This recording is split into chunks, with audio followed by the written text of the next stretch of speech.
Lotus Ayurveda India में आपका स्वागत है। मैं हूं उत्पल चौधरी। आज हम बात करेंगे शरीर में तीसरी आंख का चक्र एक्टिवेट करने के लिए रोज करें ये 4 योगासन। इसके फायदे क्या होंगे मैं आपको बता रहा हूँ। तो आइए शुरू करते हैं आज का वीडियो। लेकिन उससे पहले बोलना चाहूँगा, चैनल को आपने अभी तक सब्सक्राइब नहीं किया है तो चैनल को सब्सक्राइब कर लें, बेल आइकन की घंटी बजा दें, जिससे हमारे आने वाली नोटिफिकेशन सबसे पहले आपको मिले। तो आइए शुरू करते हैं। हमारी आईब्रो के बीच में शरीर की तीसरी आंख चक्र स्थित है, जो एक पावरफुल सेंटर के रूप में देखा जाता है। तीसरी आंख चक्र को आज्ञा चक्र भी कहा जाता है। इसके बैलेंस रहने या उत्तेजित होने से व्यक्ति में आत्मविश्वास बढ़ता है। हमारे शरीर में स्थित तीसरी आंख के चक्र के ब्लॉक होने के कारण व्यक्ति को कई स्वास्थ्य समस्याएं भी हो सकती हैं, जैसे कान, नाक और गले से जुड़ी समस्याएं, नर्व सिस्टम से जुड़ी परेशानी, सिर में दर्द और अनिद्रा की समस्या। इसलिए जरूरी है कि आप अपनी तीसरी आंख के चक्र को बैलेंस रखने की कोशिश करें। ऐसे में तीसरा नेत्र चक्र को संतुलित कैसे करें? तीसरी आंख के चक्र को संतुलित करने के लिए मैं आपको योग बता रहा हूं। वो योग करेंगे तो आपके लिए फायदा होगा। तो पहला योग है शीर्षासन। शरीर के तीसरे आंख के चक्र को बैलेंस करने के लिए आप शीर्षासन का अभ्यास कर सकते हैं।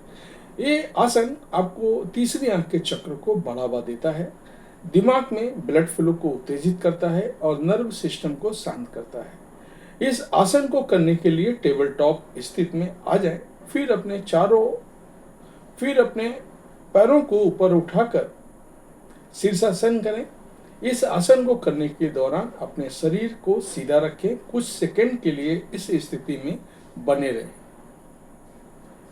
दूसरा है विपरीत करणी यानी शोल्डर स्टैंड।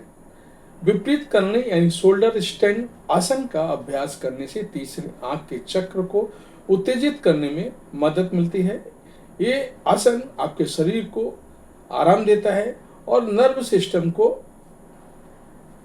भी आराम देता है। इस आसन को करने के लिए सबसे पहले अपनी पीठ के बल लेट जाएं, फिर अपने पैरों को शरीर को ऊपर उठा करके शोल्डर स्टैंड की स्थिति में आ जाएं।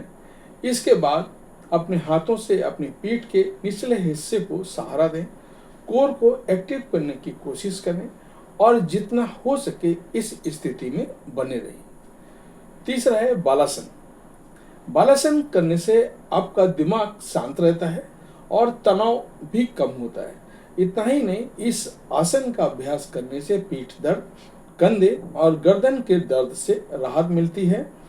इसके अलावा ये आसन आपके नर्व सिस्टम को शांत करने, शरीर को आराम देने और तीसरी आंख के चक्र को बढ़ावा देने में मदद करता है। बालासन का अभ्यास करने के लिए आप जमीन पर घुटने टेक कर बैठ जाएं, फिर अपनी एड़ियों पर वापस बैठ जाएं और अपनी बाहों को अपने सामने फैलाएं और अपने माथे को जमीन पर टिकाकर कुछ सेकंड इस स्थिति में बने रहें। चौथा है पश्चिमोत्तासन। इस आसन को करने से आप रीढ़ की हड्डी लचीली बनती है और तनाव भी दूर होता है। साथ ही ये आसन आपकी तीसरी आंख के चक्र को संतुलित करने और नर्व सिस्टम को बढ़ावा देने में मदद करता है। इसलिए इस आसन को करने के लिए आप अपने पैरों को सामने फैलाकर जमीन पर बैठ जाएं। गहरी सांस लेते हुए रीढ़ को सीधा रखने की कोशिश करें और फिर सांस लेते हुए सांस छोड़ते हुए आगे की ओर झुकें और अपने पैर की उंगलियों को छूने की कोशिश करें। तीसरी आंख के चक्र को संतुलित करने और उसे बेहतर रखने के लिए आप इन योगासनों को नियमित अभ्यास कर सकते हैं। ये योगासन न सिर्फ आपकी तीसरी आंख को बढ़ावा देते हैं, बल्कि शरीर को संतुलित और स्वस्थ रखने में मदद करते हैं। मैं यहाँ एक चीज आपको बोलना चाहूंगा, अगर आप एक्सपीरियंस हैं तो आप ये करें, अगर आप एक्सपीरियंस नहीं है तो किसी जानकार की मदद से ही ये एक्सरसाइज आप करें। ऐसे वीडियो देख करके एक्सरसाइज ना करें। अगर आपने कोई गलती कर दी तो इससे आपको तकलीफ हो सकती है। धन्यवाद।